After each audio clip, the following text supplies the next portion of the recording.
দেশের ৮ বিভাগেই হালকা থেকে মাঝারি বৃষ্টি বা বজ্রসহ বৃষ্টির পূর্বাভাস দিয়েছে আবহাওয়া অধিদপ্তর।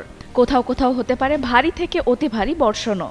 একই সঙ্গে ঢাকা সহ আশেপাশের এলাকায়ও বৃষ্টির সম্ভাবনা রয়েছে। আবহাওয়া অধিদপ্তর জানিয়েছে, মৌসুমী বায়ু বাংলাদেশের ওপর মোটামুটি সক্রিয় রয়েছে এবং উত্তর বঙ্গোপসাগরে এটি মাঝারি অবস্থায় রয়েছে।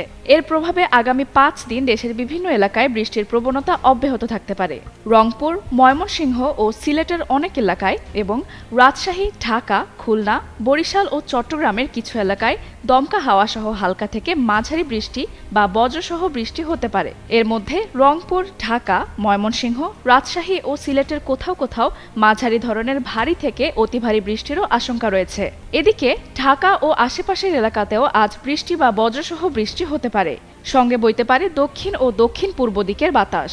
অর্থাৎ আগামী ৫ দিনই দেশের বিভিন্ন অঞ্চলে বৃষ্টি ও বজ্রবৃষ্টির সম্ভাবনা রয়েছে। তাই এই সময় বাইরে বের হলে সঙ্গে রাখুন ছাতা আর বজ্রপাতের সময় নিরাপদ আশ্রয়ে থাকার পরামর্শ রয়েছে।